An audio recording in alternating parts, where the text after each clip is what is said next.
Bonjour, ravi de vous retrouver dans cette vidéo. J'ai un invité exceptionnel avec moi aujourd'hui, Gérald Racine. Alors Gérald, on se connaît, donc on se tutoie. Tu es psychothérapeute depuis 1975-1975, ça commence à dater. Hein. Tu as créé l'Institut Milton Erickson de Belgique, qui donne donc des formations, des consultations et des formations, beaucoup de formations différentes dans l'hypnose ericksonienne, avec une spécificité, on va en parler un peu plus tard dans l'interview. Et alors, tu as formé pendant 15 ans, tu as formé, supervisé dans les services de l'aide à la jeunesse, et tu as été confronté en tant que formateur et superviseur aux maltraitances et à des abus sexuels sur les mineurs. Et tu n'as eu de cesse depuis aussi d'aider les personnes qui sont victimes de ces traumatismes, et tu as créé, conceptualisé une hypnose vraiment qui est efficace pour traiter ces traumas très très lourds et très difficiles. Les gens qui souffrent d'états de stress post-traumatique savent de quoi je parle. C'est quelque chose qui nous poursuit très longtemps. Et donc, tu as créé la psychothérapie des traumas réassociatifs dans les années 2000. Et puis, on peut dire aussi, comme tu as amené l'hypnose déjà dans les années 80, 84, tu es en fait une des personnes qui a le plus formé de personnes en Belgique. On peut dire que les grands noms en Belgique de l'hypnose, c'est toi qui les as formés en fait. Oui, tout à fait. Et tu en as vraiment formé beaucoup. Et moi, je suis très content de pouvoir t'interviewer. Donc, moi, je t'avais connu justement dans fin des années 80, puisque j'avais fait une première formation d'hypnose avec toi. J'avais déjà été impressionné par ta façon de faire, en fait, en tant que thérapeute. Dans cette interview, on va parler de ton livre que tu as écrit, mais également de la méthode que tu as créée. Donc, tu as écrit ce livre qui s'appelle La vengeance du jaguar. On va y venir dans quelques instants, qui est un livre fascinant. Mais ce que je voulais dire avant tout, c'est que... Vous verrez que le livre aura une autre pochette, une autre couverture très bientôt. Avec le même auteur, mais on change d'éditeur. D'accord. Alors, c'est un livre qui m'a beaucoup touché, mais ce que je voulais dire, donc, c'est qu'avant de te laisser la parole, de te poser la première question, c'est que je rends hommage à tout ton travail, en fait. Et tu sais, comme dans la tradition jésuite, on parle des justes, des gens qui s'investissent pour faire du bien, en fait. Et je pense que le travail que tu fais, la PTR que tu as conceptualisé, c'est un espoir pour toutes les personnes qui souffrent de ces états de stress post-traumatique. Et donc, je suis vraiment très content de pouvoir avoir été formé, parce qu'en fait, j'ai été formé, je ne l'ai pas dit, mais j'ai été formé à ta méthode et que j'applique en tant que thérapeute et je trouve extrêmement efficace. Et même tu avais suivi la formation 2 fois, si mes souvenirs sont bons. Oui, voilà, c'est ça, exactement. J'ai du plaisir à collaborer toujours avec toi. Et donc, tu es auteur de ce livre, qui est un livre de 400 pages, qui est un livre, qui est un roman, à la fois un roman initiatique et à la fois, c'est une plongée dans l'enfer des réseaux pédocriminels. Mais ce n'est pas que ça, c'est aussi une échappée de ces réseaux, une échappée non seulement physique, mais psychique, puisque on voit dans ce roman, il y a une course-poursuite haletante, il y a un voyage initiatique, on va voir plus tard le héros, Xavier, qui a 22 ans, qui va se retrouver plus tard au Venezuela, dans la forêt amazonienne, à la rencontre des Indiens Yanomamis. Et il y a tout un rite chamanique de guérison, en fait, et c'est aussi dans ce livre, grâce à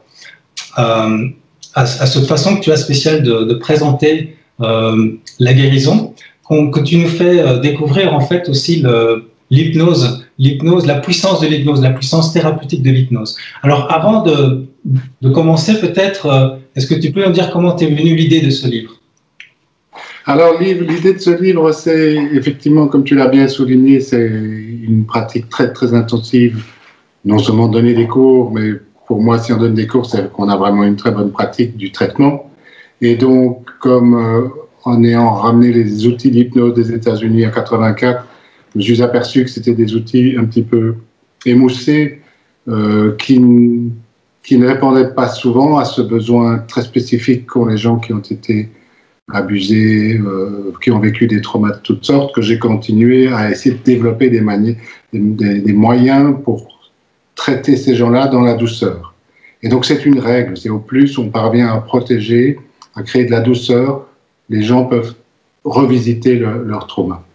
Et donc en faisant ça, de plus en plus, non seulement j'ai eu un certain nombre de cas, je dirais une bonne dizaine, mais en formant tellement de gens, depuis tellement d'années, forcément un certain nombre d'entre eux sont revenus vers moi aussi en me disant mais est-ce que tu as déjà vu ça? Ou m'ayant entendu parler, il m'a dit, mais moi aussi, j'ai quelqu'un qui a vécu visiblement des choses absolument ignobles, qu'on ne croirait pas possibles, et dont on a envie de croire que c'est des fous. Maintenant, je ne suis pas policier, je ne suis pas magistrat, je n'ai pas de quoi faire des enquêtes, je reste dans mon fauteuil et je fais cette chirurgie avec un maximum d'anesthésion pour aider les gens à retrouver les souvenirs. D'aucuns diront d'ailleurs qu'on crée des faux souvenirs, bien entendu, les détracteurs diront ça. Et peut-être qu'ils ont raison. D'autres diront justement l'hypnose ou la suggestion ou le fait d'y croire va faire que ces gens vont plonger dans ce genre de choses. D'autres diront encore que ce sont des psychotiques qu'ils inventent. Ma position n'a aucun intérêt, je dirais. Ce qui est intéressant, c'est que les gens se fassent une idée. Et c'est comme ça que, pour répondre à ta question finalement, c'est comme ça que m'est venu ce besoin ou cette envie très grande de raconter le traitement d'une personne. Puisque une des petites héroïnes dans le livre a rencontré quelqu'un qui lui a donné la PTR, si j'ose dire. Alors, elle s'appelle Laura, et c'est un personnage fascinant. Les personnages dans ton livre sont très attachants. Donc Laura, qui est une indienne, en fait, on peut dire. Oui. Elle vient du Venezuela et elle vient faire une formation ici en Europe de différentes choses. Et c'est là qu'elle rencontre son professeur, qui est un expert en anthropologie culturelle. Et notre héros, Xavier, est un jeune étudiant qui termine son anthropologie culturelle et à qui il va arriver bien des déboires juste à cause du fait qu'il reçoit une caméra. Mais l'envie d'écrire ce bouquin, c'est ça. C'est vraiment donner en fait une idée très claire de comment on travaille en psychothérapie du trauma réassociatif, qu'on appelle la PTR, pour soigner même les cas les plus lourds de ce type-là. Et effectivement, Laura va soigner cette petite demoiselle, et ça va évidemment entrer dans l'intrigue qu'on ne va pas dévoiler parce que ça va lui permettre de retrouver des tas de choses.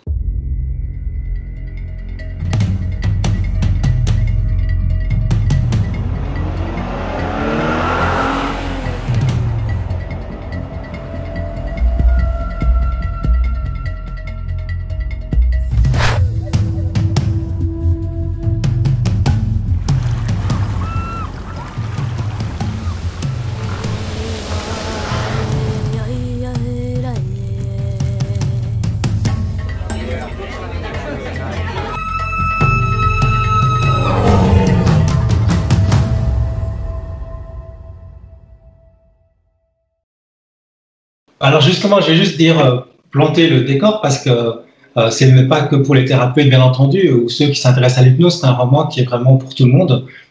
C'est un roman qui est très très touchant. En le relisant, en préparant l'interview, ça m'a de nouveau touché parce qu'il y a quand même des passages. On est quand même dans les réseaux pédocriminels d'élite, c'est impressionnant.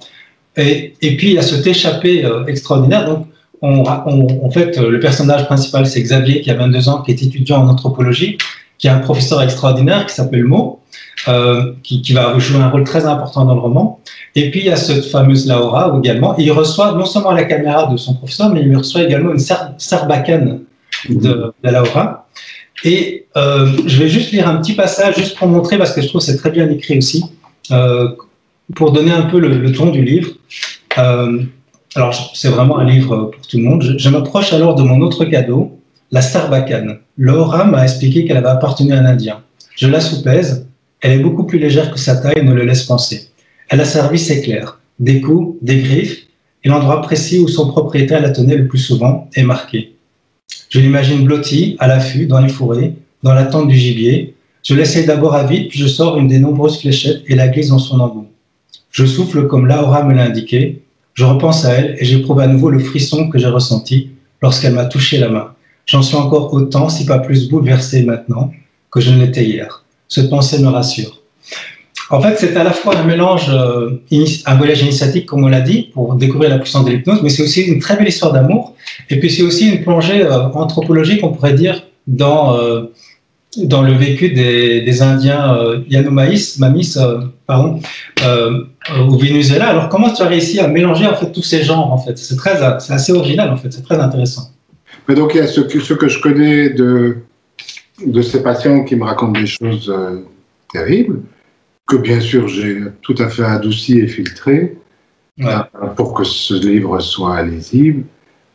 Puis ensuite, il y a toute la pratique de l'hypnose qui a été pour moi une belle occasion de l'expliquer, de le populariser, de le rendre disponible à tout le monde et pas rien qu'à tous ces professionnels que je rencontre tout le temps dans mes formations. Et alors l'intérêt pour les Indiens et l'Amazonie, j'ai toujours adoré cet endroit-là. J'ai beaucoup lu sur les Indiens et on y apprend beaucoup de choses. Il y a des tas de récits dont je ne me souviens plus des auteurs, mais il y a notamment une histoire d'une petite jeune fille qui à 12 ans a été enlevée par des Indiens Yanomami alors qu'elle est brésilienne, blanche ou quasiment. Et en fait, elle va avoir un vécu d'une anthropologue participante puisqu'elle est tout à fait intégrée dedans.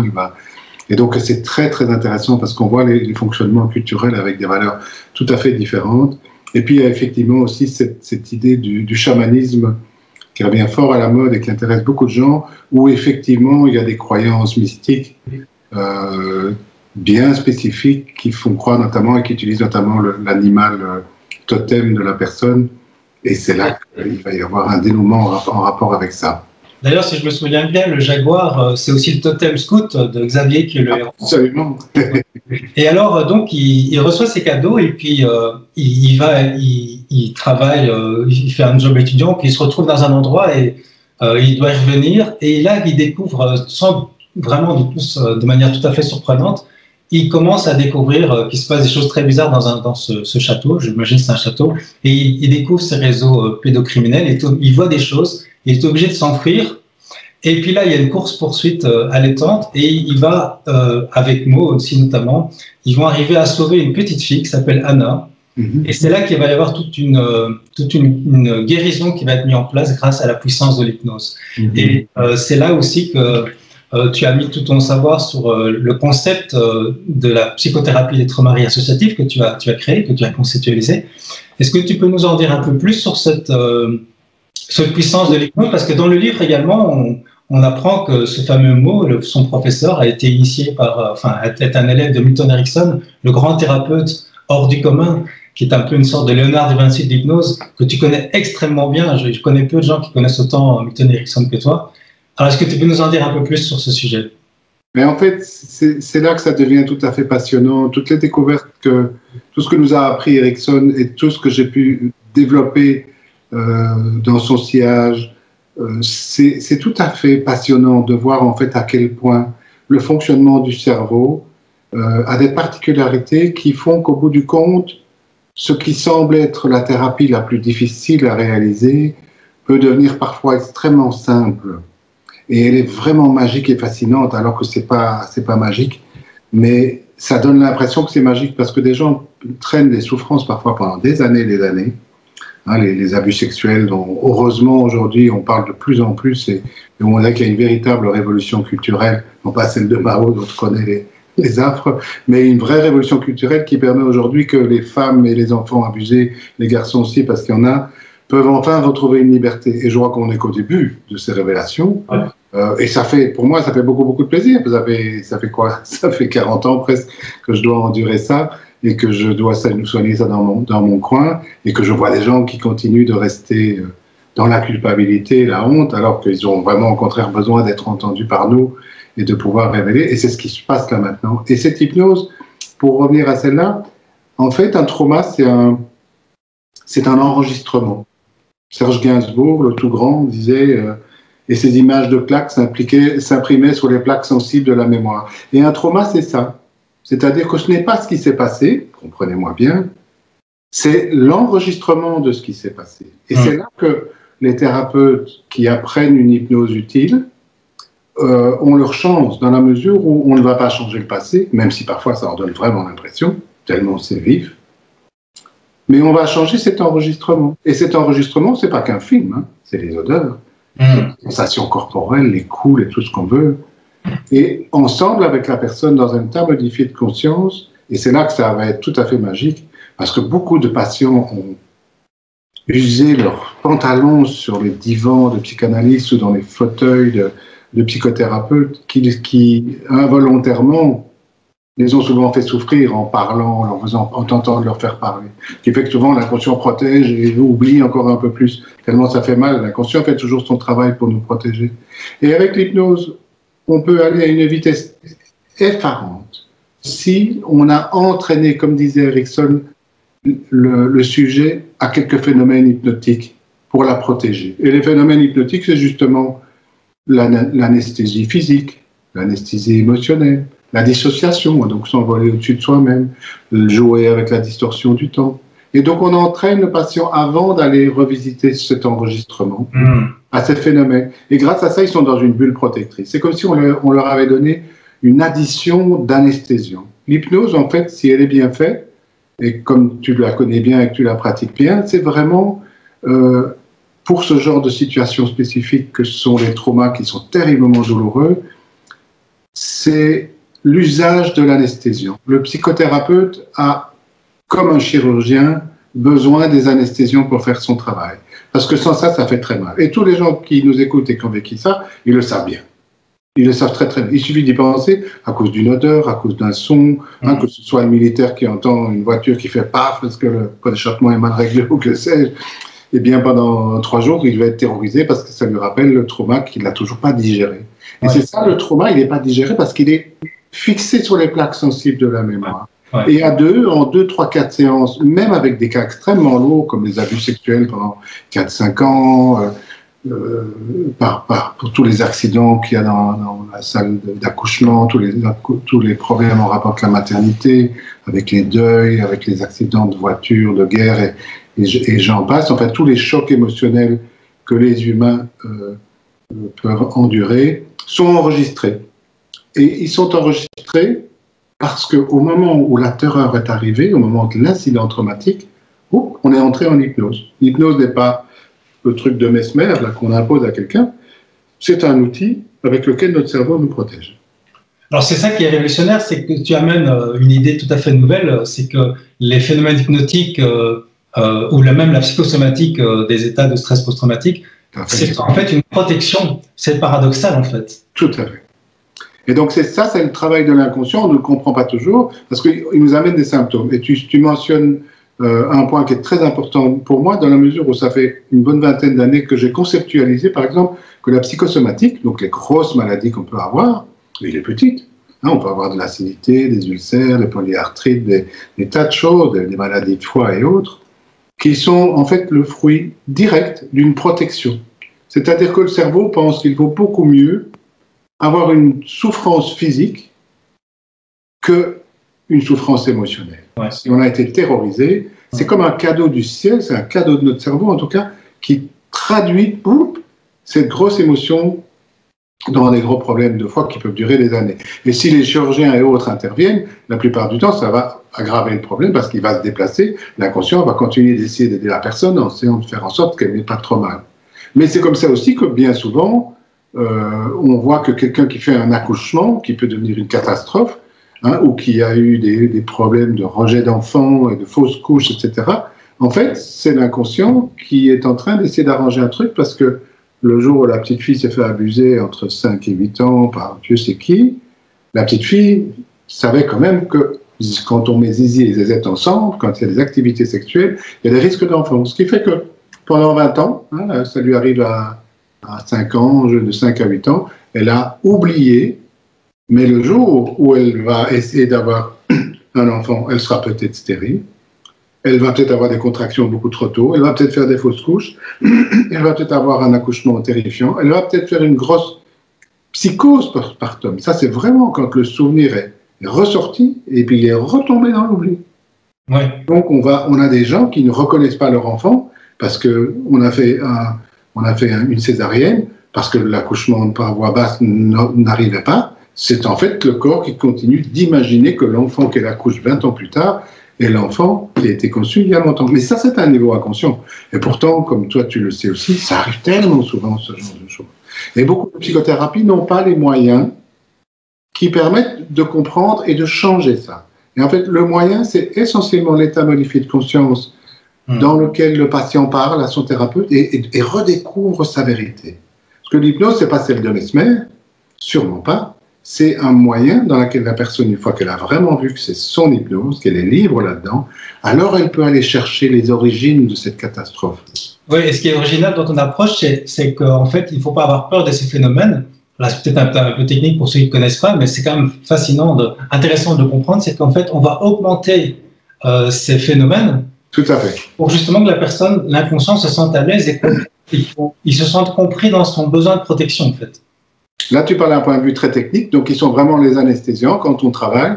Effectivement, tout d'un coup, lorsqu'on va s'approcher, parce que le patient sait très bien qu'on va aller changer de souvenir, tout d'un coup, il retrouve les phénomènes hypnotiques qu'il avait protégés lors de l'incident 20 ans plus tôt, 40 ans plus tôt, 60 ans plus tôt.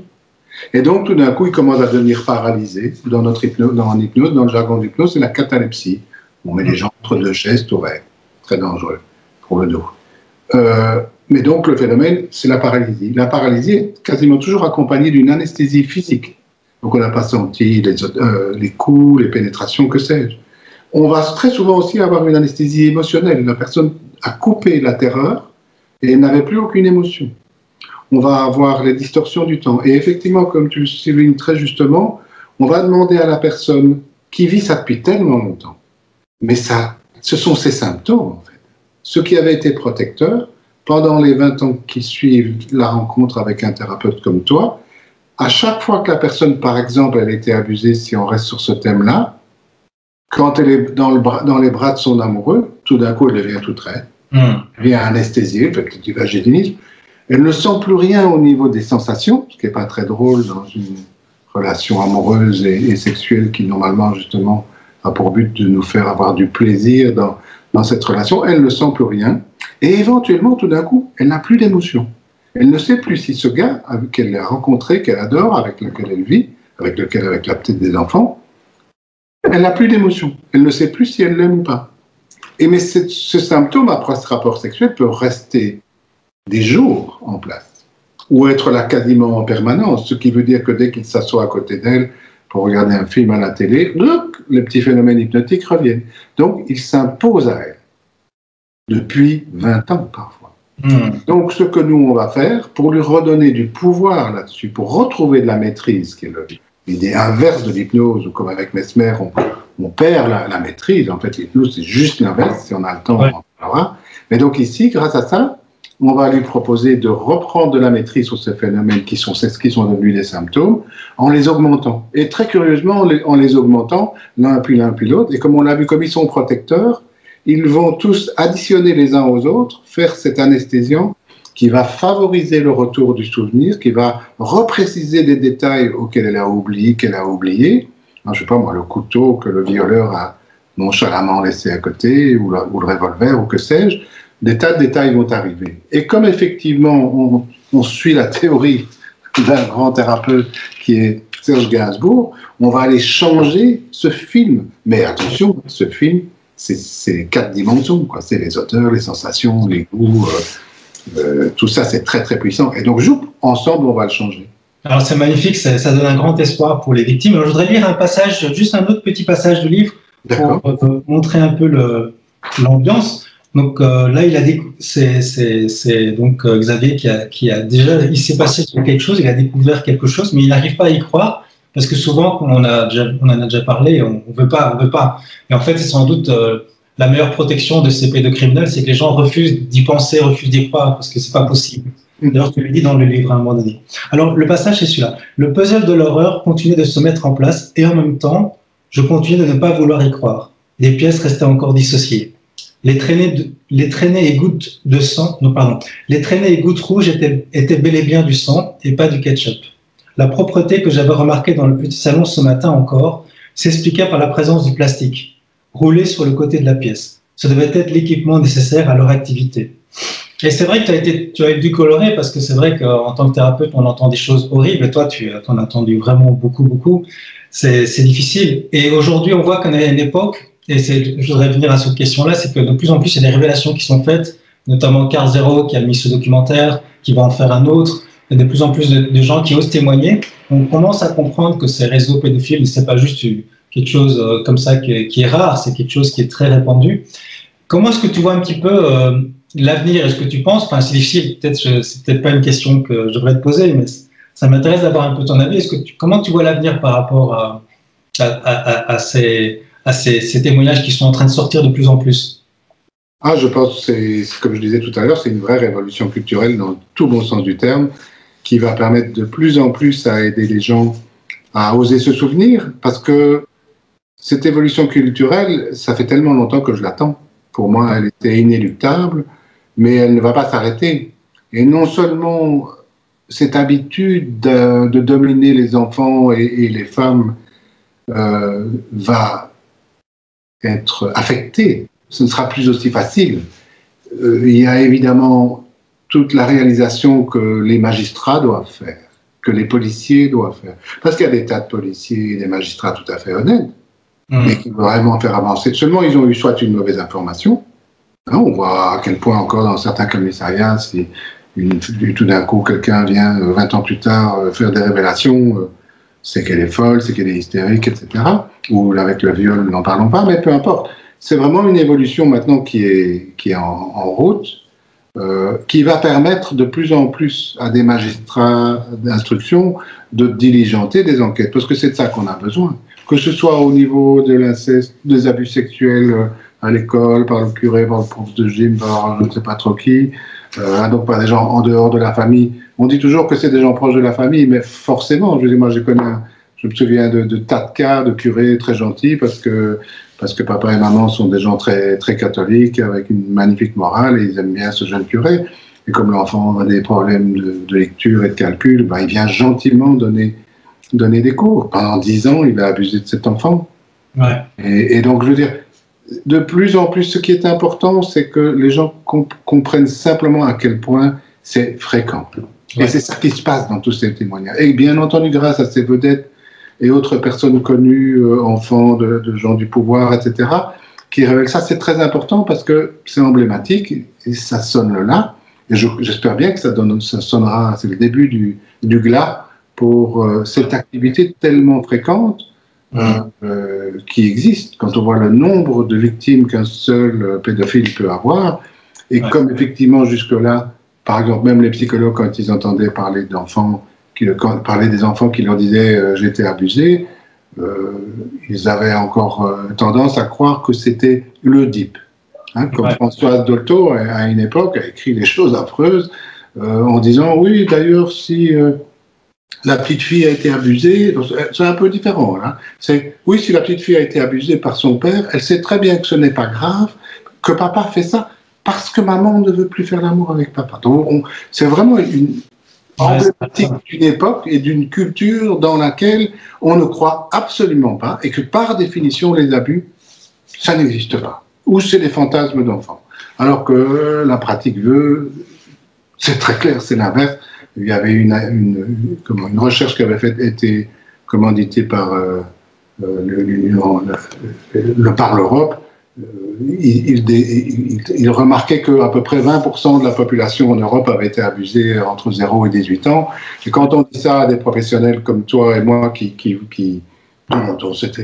mais c'est notre gagne-pain, presque. C'est fond de commerce, c'est affreux à dire, mais ça veut dire que c'est tellement énorme. Une fois qu'on traite les traumas, on en a plein. Et donc, effectivement, tous ces thérapeutes-là, ils disent, bon, disons 25% et on sera sans doute proche de la vérité, quoi. Ce n'est pas des statistiques fiables. Mais quand on voit le nombre de gens qui, à 30, 40, 50, 60 et 80 ans, il n'y a pas longtemps, j'ai eu une dame de 83 ans, médecin de son état, qui commençait de plus en plus à avoir des retours de souvenirs. Ah ben, figure-toi, moi aussi, j'ai une dame, il y a un mois, de 81 ans, qui avait des retours de souvenirs aussi de son enfance. C'était toujours là, en fait.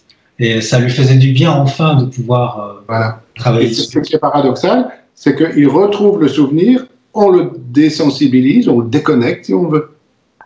Ça permet enfin de ressortir l'émotion, comme les Freudiens diraient, c'est le retour du refoulé. Donc la personne ne sera plus dans la terreur. La rage va sortir mentalement, elle va le massacrer mentalement, et ça va lui faire un bien fou. Et puis la tristesse de la petite fille ou du petit gamin abusé, la déception de telle ou telle personne qui lui fait ça, va enfin pouvoir sortir. Et c'est seulement à ce moment-là et à cette condition-là que des blessures enflammées, purulentes depuis 30 ou 40 ans, vont enfin pouvoir se cicatriser. Ce qui ne veut pas dire qu'il y a un déni de la souffrance. Non. La souffrance permanente s'arrête Mais maintenant, tous les acquis qui n'ont pas été faits, si les gens n'ont pas été capables à cause de ça de suivre des écoles, des cours, de socialiser, tout ce que les choix relationnels sont téléguidés. Quand on a été malmené dans l'enfance, on retombe comme par hasard dans 99% des cas.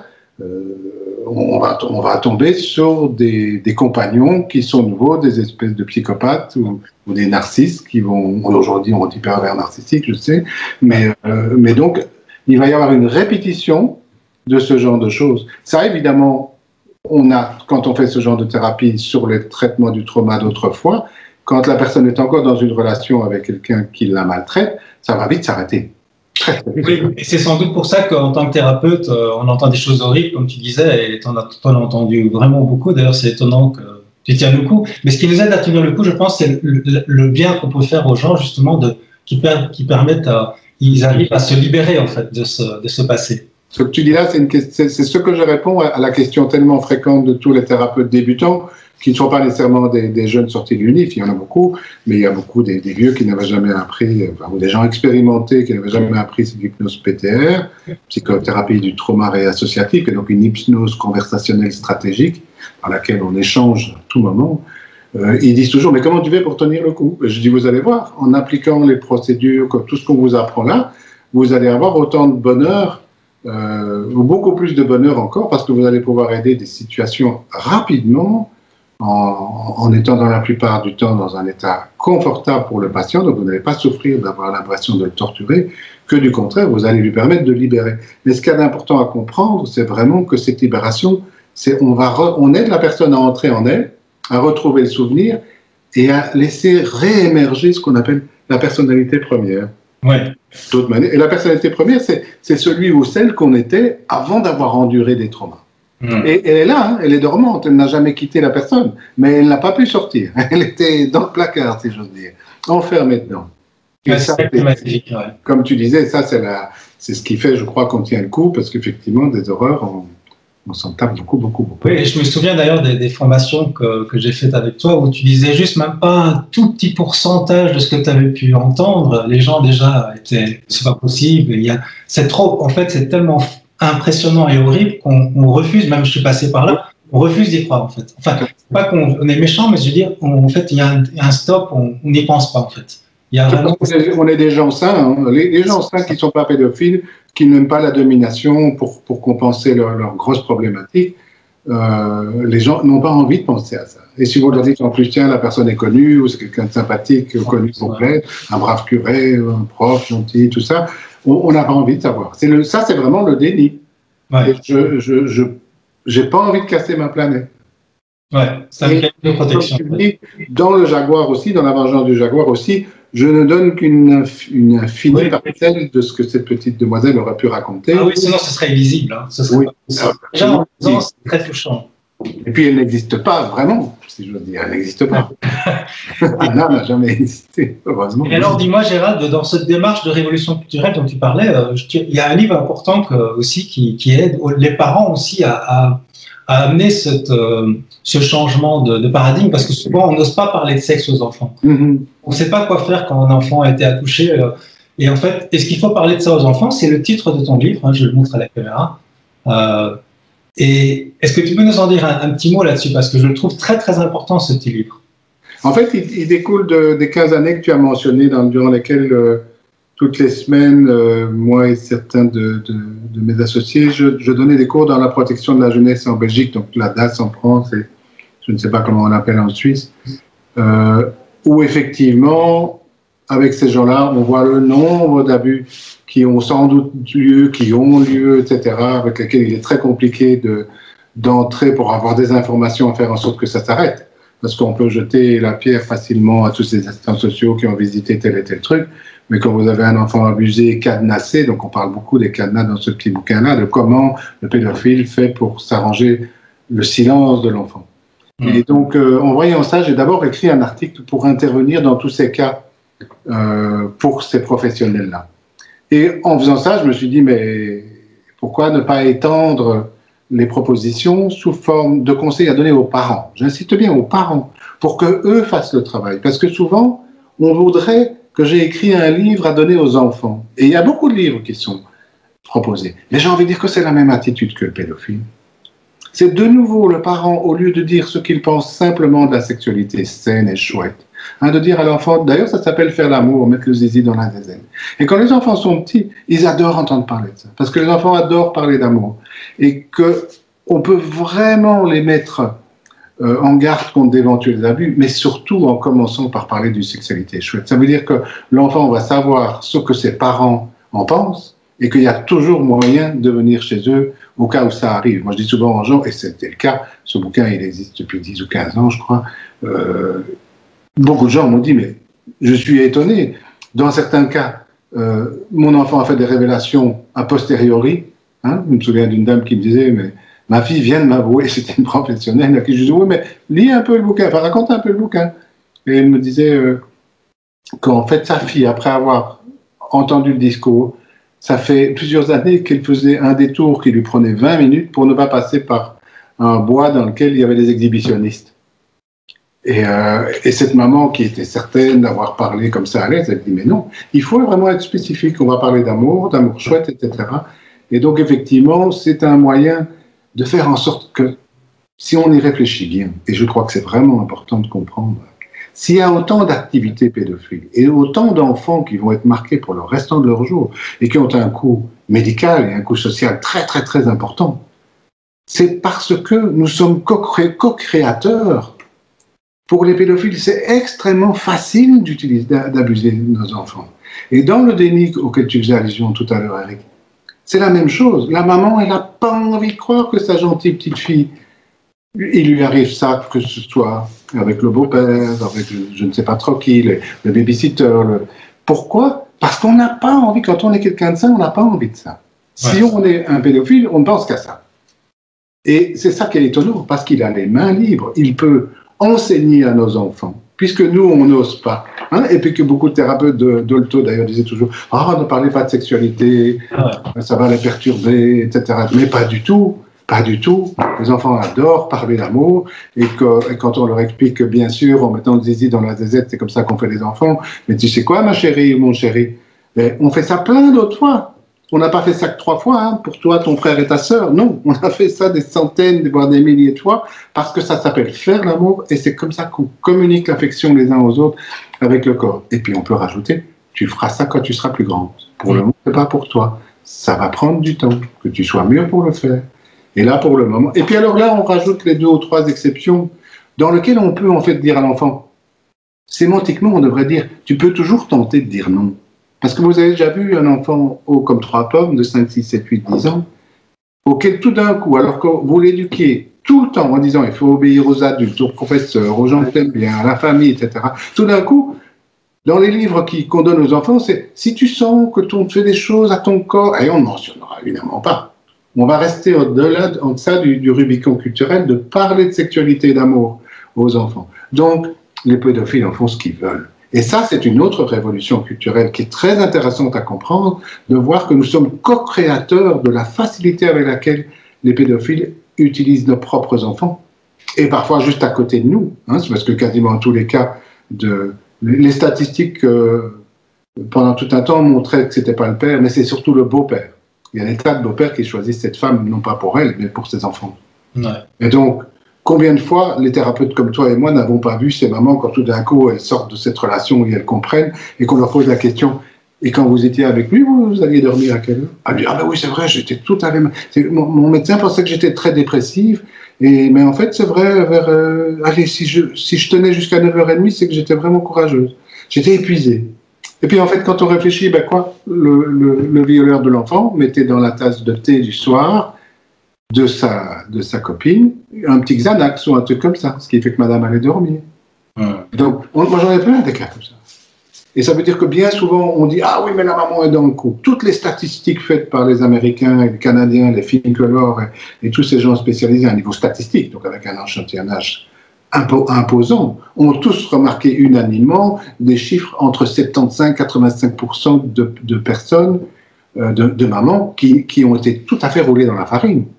Parce que quand on abuse de votre enfant et qu'on dit à l'enfant, si tu le dis à ta mère, je la tue, ou je tue ton petit frère, vous imaginez dans quel état l'enfant se trouve. Il va avoir des tas de symptômes, il va être violent, il va être triste, il va aller très bien à l'école ou au contraire très mal à l'école. Tous les symptômes sont possibles. C'est idiot de dire aux gens, quand l'enfant commence à avoir des mauvais résultats scolaires, c'est possible, ouais. Mais plutôt que d'essayer de faire l'enquêteur, le Sherlock Holmes, sans demander à l'enfant, parce que c'est de nouveau ça, on se met des Rubicons tout autour de notre enfant, et le Rubicon principal, qui a l'air d'être le Missouri le Mississippi à son embouchure, ou le Rhône à son embouchure, ça a l'air aussi large que ça. Le Rubicon, vous vous rappelez, c'est un tout petit ruisseau à sec devant Rome qui intimide très fort celui qui doit le traverser pour pouvoir enfin prendre et foutre par terre cet empereur. Ici, on se met nous-mêmes ce Rubicon culturel qui consiste à ne pas oser parler de sexualité et d'amour chouette, parce que c'est avec ça qu'il faut faire tout le travail. Ouais. Et souvent, on se sent impuissant, en fait, devant l'horreur de ces réseaux, de ces pédocriminels. Et ça, c'est autre chose. Voilà une façon de résister, en fait, de faire quelque chose. C'est de lire ce livre en tant qu'adulte, parce qu'on connaît tous des enfants autour de nous, pour savoir comment leur parler, en fait. Et je trouve que c'est un bel acte de résistance face à la pédocriminalité, c'est de comprendre ce que tu as écrit dans ce livre. Il y a pas mal de gens qui m'ont dit, mais en fait, c'est un véritable manuel de guérilla urbaine anti-pédophilie. C'est tout à fait ça. C'est vraiment un manuel de guérilla. Très simple, une fois qu'on l'a compris, c'est une évidence, mais très souvent, les choses simples, elles sont devant le nez, on ne les voit pas. Ouais. Et une fois qu'on le fait, et les gens, s'ils lisent ce petit bouquin et qui commencent à le faire avec les enfants, ils vont être étonnés. Vous allez avoir, c'est la pêche aux pédophiles, hein. Ils vont sauver des enfants qui sont parfois là-dedans depuis longtemps, mais il y avait juste des symptômes. Et ils les ont envoyés en psychothérapie. Et c'est pas parce qu'on envoie en psychothérapie un enfant qui a été abusé avec un pédophile qui dit je le fais parce que ta maman me l'a demandé. C'est un autre cas de figure de ce qu'on appelle les cadenas. Hein, c'est juste monstrueux. Je me souviens d'un enfant qui allait dans une crèche. La dame de la crèche était amoureuse du papa.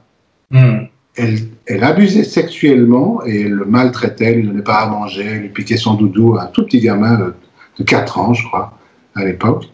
Et en fait, cette femme est une vraie perverse qui était très amoureuse du papa. D'ailleurs, les autres parents disaient, c'est fou quand le papa vient chercher l'enfant, qu'est-ce que la responsable de la crèche est gentille et mielleuse, etc. Tandis que quand la mère est là, on dirait une porte de prison.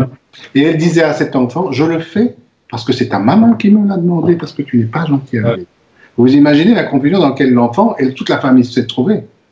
Jusqu'à ce qu'on finisse par... Ils sont venus chez moi, je leur ai expliqué comment faire causer le gosse, et puis il allait de plus en plus. C'est pour ça que c'est bien que il y a beaucoup de cadenas que tu expliques dans le livre, et ça c'est important de connaître en fait, sinon on ne sait pas en fait, et on se laisse abuser en fait.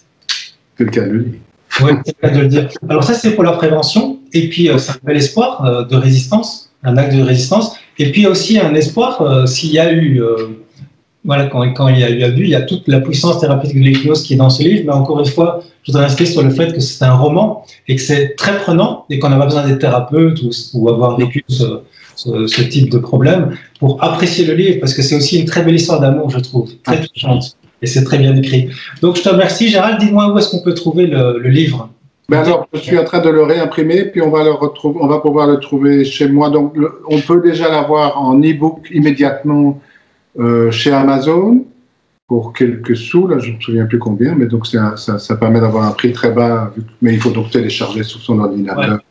Ouais. Je mettrai les liens alors en dessous de la vidéo pour ceux que ça intéresse, vous pouvez cliquer pour vous procurer le livre. Et puis alors très bientôt chez moi je l'enverrai à tous ceux qui le souhaitent. Donc on peut le lire en forme électronique ou tout de suite, ou alors on peut aussi le commander et le recevoir. Mais écoute, merci beaucoup Gérald pour cette interview, merci beaucoup pour le travail, c'était un honneur d'avoir fait cette interview avec toi. C'était un vrai plaisir en tout cas. Plaisir, à bientôt, au revoir. Ok, ciao. Être un rebelle sans se mettre à genoux, comme une étincelle dans ce monde de fous. Être un rebelle sans se mettre à genoux, comme une étincelle dans ce monde